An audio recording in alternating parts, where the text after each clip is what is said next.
Yo, yo, yo, yo, yo, what is going on, CoD Familia? It is your boy BN, aka Mr. Kingdom Builder, and today we are back to talk about a breaking development. There has been peace conversations and a peace agreement that has been well agreed to by both sides here in SS1-2, which is the first merge kingdom in Call of Dragons between Kingdoms 1 through 4, and then later in the second season, which is SS1-2, first season was SS1-1, you had alliances from Kingdom 5 and 6 that got added in. I should point out this is a one-off. The devs have stated that they don't intend to necessarily go down this road, where they're adding in additional kingdoms to already merged kingdoms. However, the lay of the land is this, right? For those of you that might be new, let me just break down kind of who is fighting who, right? So you have TA, GRZ, UEH, TMS, and TM, I believe. And then they're going up against GOD, BDL, and INA. Also, if you want to get a power visual, we can show that off here. Where you see TA, let's get some agua. Oh, that's refreshing. So you have TA, TM, TMS, so 1, 2, 5. You have GRZ, and then UEH. So 5 out of the top 8 alliances are on one side, which inherently makes it a 3v5 or a 2v4, or which is what I really consider it. Just because, again, IDL and UEH are a little bit lower power. Doesn't mean that they're not contributing, but they're just not as active as, of course, the stronger top 6 alliances.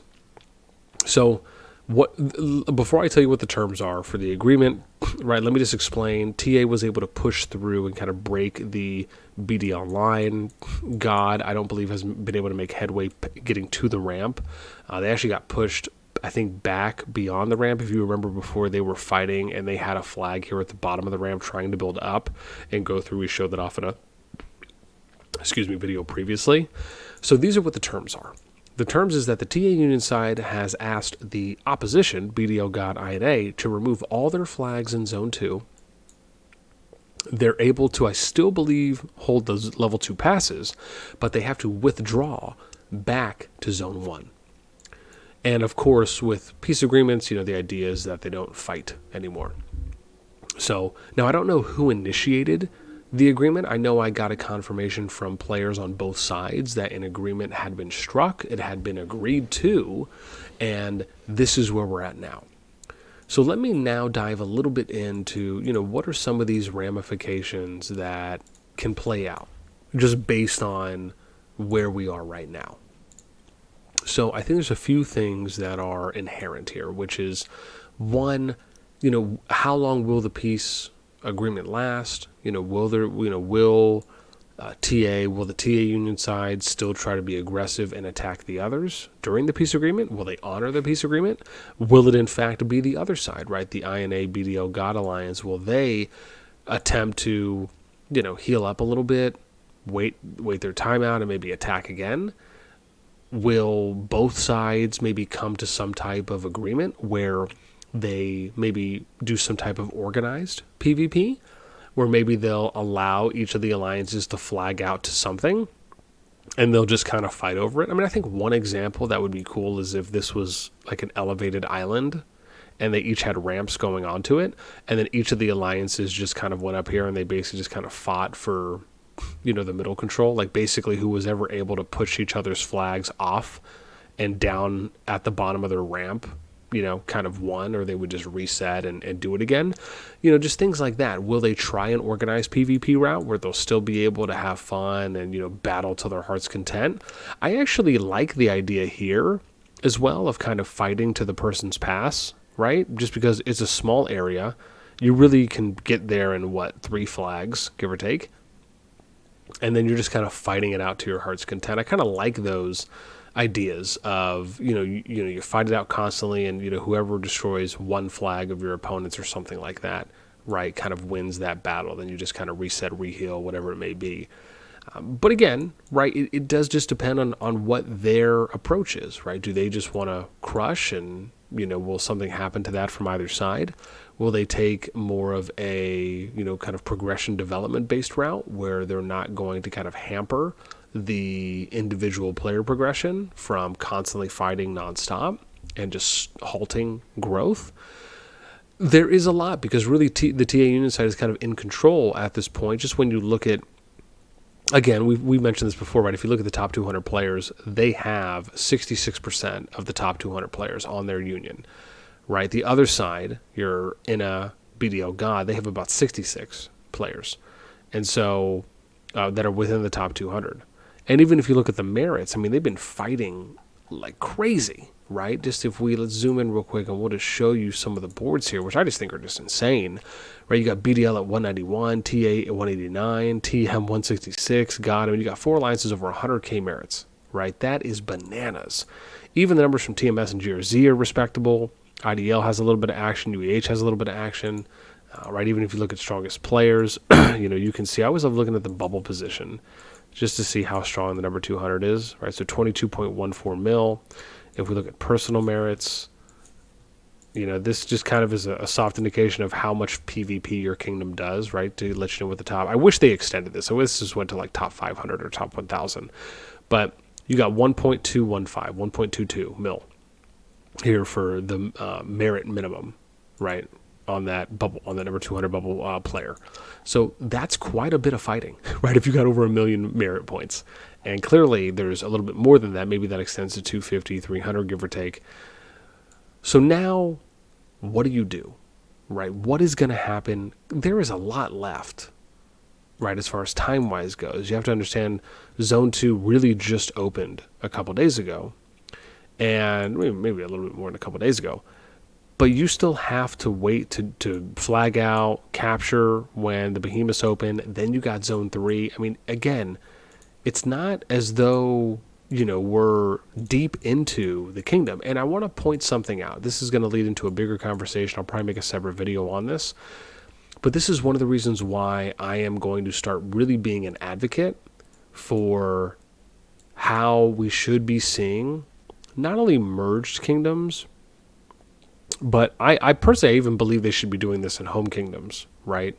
Where they don't allow for you to go into other Zone 1 regions, right? Where each of the Zone 1 regions are kind of locked, and it just basically takes a KVK progression approach where everyone's kind of in their starting Zone 1 region, and then the level 2 passes will open. People move into Zone 2, then the level 3 passes will open, people move into Zone 3, and then lastly, you'll have your level 1 adjacent passes that will open in Zone 1. This is something that I would really love to see them almost adopt this as a bare minimum, just because it allows for fights to sustain longer. It gives players a sense, and the difference here is that compared to something like Rock, you don't have to have the Zone 1 starting region be kind of a home kingdom where people are locked out of it. Just let that be the starting region for, whoever goes there. It doesn't even have to be assigned by kingdoms, right? It's like just whoever ends up there ends up there. The region's locked until level 2 passes open, and you just progress it normally like a KVK. That to me is really what I'd love to see.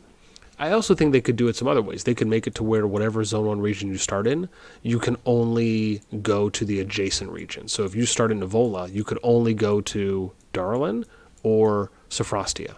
If you start in Sophrostia, you could only go to Kaltia or Nivola, right? I mean, that's another way to do it. I think the other way to do it as well is where they just don't allow for free movement on the center fortress, right? At least in the beginning, maybe until later. Or they just do it where you can only freely move your center fortress within your starting Zone 1 region. That's something that has been proposed as well. I think there's a few, I don't want to call them solutions. I think there's a few options that can be looked at and considered, right? The reason I don't want to say a solution, because by saying solution, it gives the impression that there is a problem.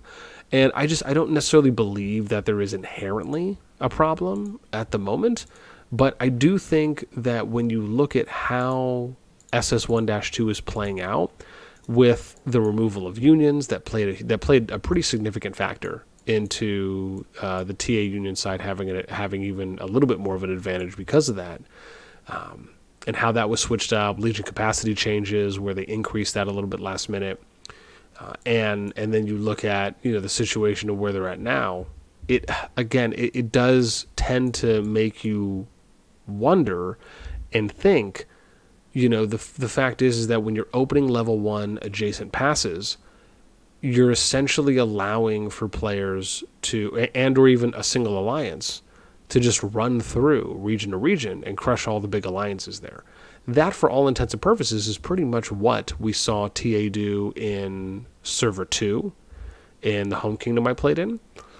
We saw them do this a little bit in the first, well, probably more so in the first season. And then you're seeing them do this again in the second season of SS1-2. So this is a consistent trend where you're seeing alliances basically crush other alliances in Zone 1. You don't want all the alliances to basically get crushed and die out in Zone 1 or lose activity or lose hope or lose morale. Why? Because they're not able to truly play the game that you built, right? Why would you create a Zone 2 and a Zone 3 if you're not giving those players opportunities to develop that way? This goes back to what I've talked about before, where developers may have created something and they came out with this idea and this approach, but it doesn't mean that is how the community and the players are going to respond and play it in that way every single time. There is going to be an adaptation, right? A molding, a meta that, if you will, is created at times from the community. And this is why it's important to have a good understanding and also be open-minded when there are different things happening in the game that you built, which you may not have anticipated. And that doesn't mean it's a good or a bad thing, but what it does mean is that we should pay attention to those and then adjust accordingly after we have seen enough data to support that, and we're not just making impulsive decisions off of seeing something one time.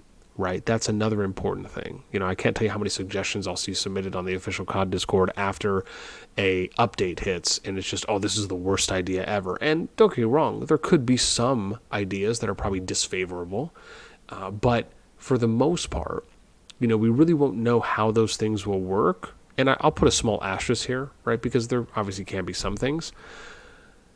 And anyways, I don't want to necessarily sit here and go on a rant, even though I could, and I love them. What I will leave you all with is I want to know what you think. Let me know in the comments down below, what do you think about the peace agreement here between the TA Union side, the God BDL and INA Union side, and how long do you think it's going to last? Do you think it'll last until before Zone 3 opens? Do you think it'll last before Magma Daemon becomes available to capture? Do you think that both sides will eventually fight again? Or would you like to see them stay at peace and maybe do some organized PvP instead of having the lawless rumble at each other's throats? Let me know anything and everything you're thinking in the comments down below. That is going to be it for me. As always, until next time, your boy, BN, we're out, and we'll catch you next time.